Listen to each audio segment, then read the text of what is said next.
नमस्कार विद्यार्थी मित्रांनो, मी सौ अमृता पन्हाळे, शेठ विद्या मंदिर इंग्लिश हायस्कूल अँड ज्युनियर कॉलेजमधील शिक्षिका इयत्ता 7वीच्या विद्यार्थ्यांचे स्वागत करीत आहे. मुलांनो, आज मराठी विषयामध्ये आपण इयत्ता 7वीच्या पाठ्यपुस्तकातील पाठ क्रमांक 13 अदला बदल हा पाठ आपण शिकणार आहोत. पण मुलांनो, या पाठाचे आपण विभाग केलेले आहेत, पार्ट्स केलेले आहेत. तर आज आपण त्याचा पहिला विभाग, पहिला पार्ट शिकणार आहोत.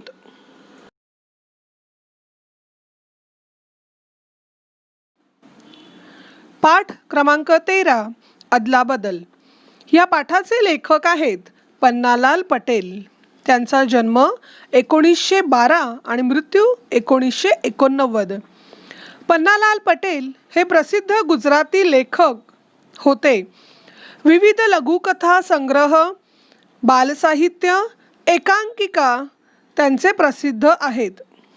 या पाठामध्ये त्यांनी अमृत व इसाब या दोन मित्रांमधील अतूट मैत्रीचे वर्णन त्यांनी प्रस्तुत पाठात केलेले आहे. होळीचा सण होता. सायंकाळची वेळ होती. गावातली काही मुले निंबाच्या झाडाखाली जमली होती. एकमेकांवर धूळ उडवत खेळत होती. अमृत व इसाब या दोघांची घट्ट मैत्री होती.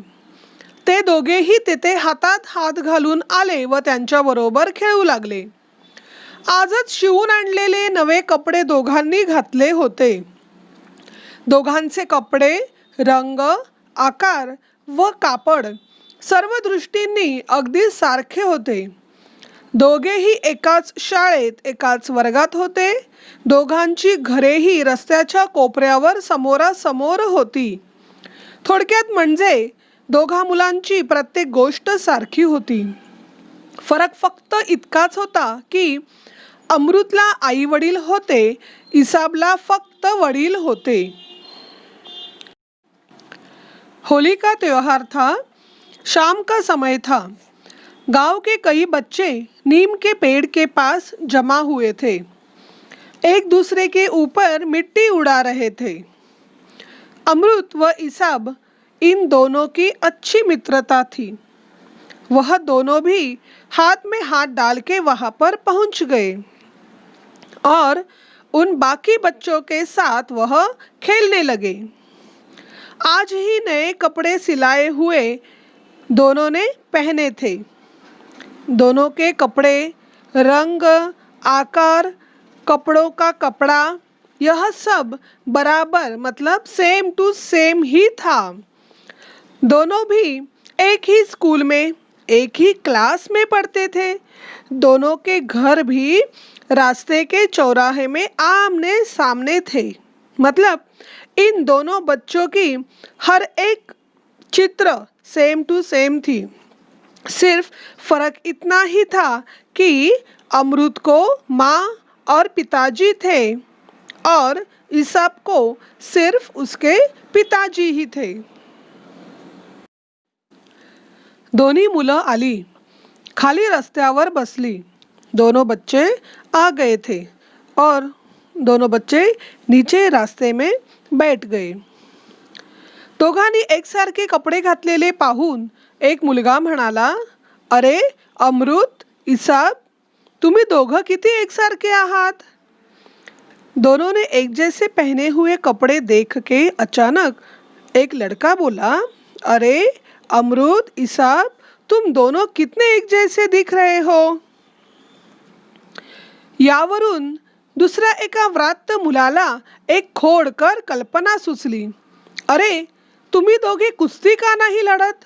म्हणजे तुम्हा दोघांची ताकदही एकसारखीच आहे की एक जण दुसऱ्यापेक्षा वरचढ आहे ते तरी आम्हाला बघायला मिळेल. तभी दूसरे एक व्रात्य मतलब जैसे नॉटी लड़का, मस्ती करने वाला लड़का. तो एक मस्ती करने वाले लड़के को एक कल्पना सूझी. अरे तुम दोनों एक दूसरे के साथ कुश्ती क्यों नहीं लड़ते.